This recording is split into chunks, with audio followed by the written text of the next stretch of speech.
Hello friend, welcome to my YouTube channel. आज का ये वीडियो है, ये है निर्वाचन प्रणाली इलेक्टोरल सिस्टम। आधुनिक समय में चुनावों का बहुत महत्व है। चुनाव जनता के हाथों में वे अस्त्र हैं जिनके द्वारा वे अपनी इच्छा को व्यक्त करते हैं और अपने जनाधार द्वारा राजनीतिक दलों को सरकार बनाने की योग्य बनाते हैं। चुनाव ही राजनीतिक शक्ति की वैधता की परीक्षा करते हैं, सत्ता को औचित्यपूर्ण बनाते हैं। प्रत्येक देश में राजनीतिक शक्ति के वैधीकरण के लिए चुनाव रूपी साधन का प्रयोग किया जाता है। लोकतंत्रीय देश में तो चुनाव का बहुत महत्व होता है, क्योंकि लोकतंत्रीय सरकार जनमत पर ही आधारित सरकार होती है, जो अपना जनमत चुनाव से प्राप्त करती है। चुनाव के द्वारा जनता अपने प्रतिनिधि चुनती है।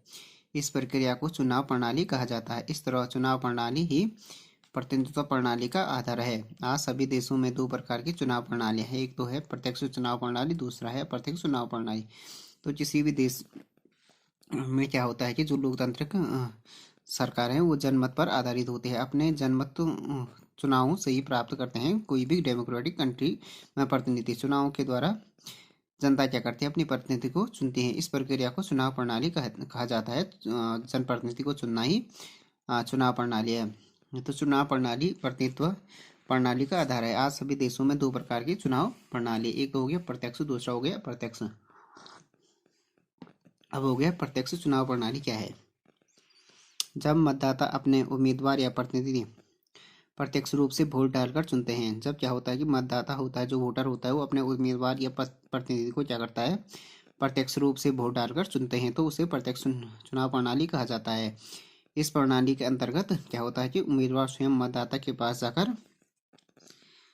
जाकर वोट मांगते हैं और चुनने के बाद अपने उत्तरदायित्व को भी महसूस करते हैं। इस प्रणाली के अंतर्गत प्रतिनिधि सरकार का गठन होता है, जो अधिक उत्तरदायी रहती है। भारत में क्या हो गया, जो प्रांतीय विधानमंडल है, जैसे विधानसभा के अधिकतर सदस्य इस पद्धति के तहत चुने जाते हैं। जो विधानमंडल में विधानसभा या तो विधान परिषद, तो जो विधानमंडल के जो सदस्य हैं वो विधानसभा के जो सदस्य हैं वो इसी पद्धति से चुने जाते हैं, प्रत्यक्ष चुनाव प्रणाली।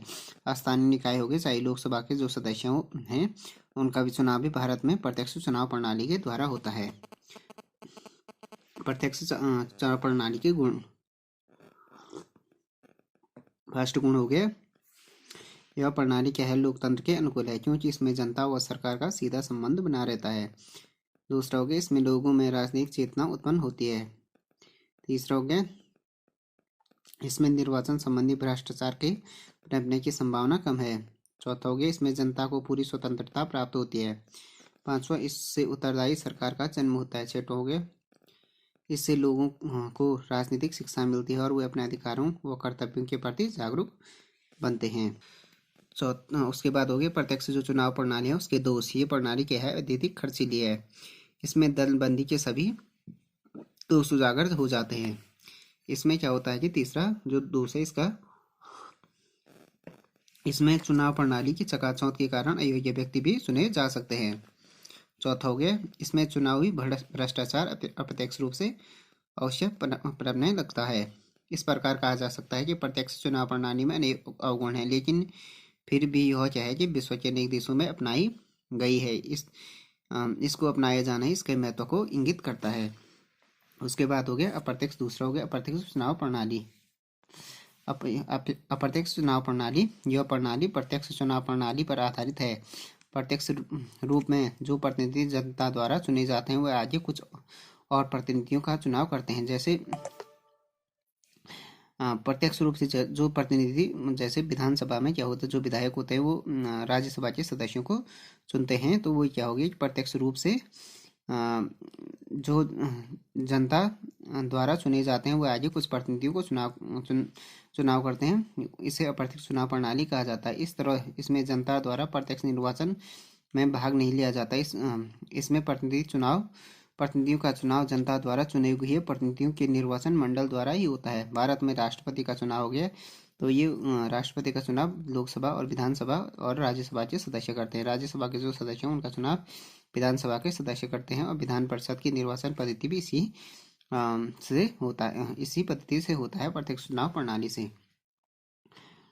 अप्रत्यक्ष प्रणाली के गुण। इस प्रणाली के अंतर्गत योग्य एवं वांछनीय व्यक्तियों का निर्वाचन संभव है, क्योंकि इसमें चुने हुए व्यक्ति ही भाग लेते हैं जिन्हें सुयोग्य व्यक्तियों की परख होती है। दूसरा गुण है, इसमें दलबंदी के दोष नहीं होते हैं, इसमें दलीय उग्रता का भाव होता है। तीसरा हो गया, यह भ्रष्टाचार से मुक्त होती है ये प्रणाली। पांचवा हो गया, चौथा हो गया, इसमें सार्वजनिक मताधिकार और भीड़तंत्र के दोषों से छुटकारा मिल जाता है। ये प्रणाली कम खर्चीली है।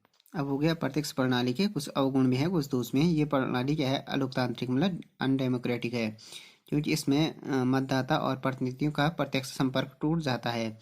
इसमें निर्वाचन मंडल के सदस्यों का अधिक सम्मान मिलता है, आम जनता को नहीं। इससे नागरिकों को राजनीतिक चेतना व जागरूकता का ह्रास होता है। इसमें क्या होता है जी, नागरिकों का मताधिकार और स्वतंत्रता दोनों ही सीमित हो जाते हैं। चौथा हो गया, इसमें भ्रष्टाचार क्या होता है, उच्च स्तर पर होता है, क्योंकि सभी मतदाताओं को लुभाने के बजाय चुने चुने विधायकों को ही अपने पक्ष में करना होता है। इसके लिए गुप्त भ्रष्ट तरीकों का बहुत अधिक प्रयोग होता है। इस तरह अप्रत्यक्ष चुनाव जो प्रणाली है, वे प्रत्यक्ष चुनाव प्रणाली की तरह दोष मुक्त नहीं है, लेकिन फिर भी यूएसए व भारत सहित कई देशों में आंशिक या अधिक तौर पर अवश्य अपनाया गया है अप्रत्यक्ष चुनाव प्रणाली को। इसने दलबंदी और भ्रष्टाचार जैसे आरोप सार्वभौमिक नहीं है। इसमें यदि जनता जागरूक और प्रतिनिधित्व उत्तरदायित्व को समझते हैं तो यह प्रणाली काफी महत्व की हो जाती है। तो फ्रेंड्स, ये वीडियो हो गया निर्वाचन प्रणाली के बारे में। निर्वाचन प्रणाली और निर्वाचन प्रणाली के प्रकार, प्रत्यक्ष और अप्रत्यक्ष चुनाव प्रणाली। Thanks for watching this video. If you like this video, please subscribe my channel and like, share and comment on this video.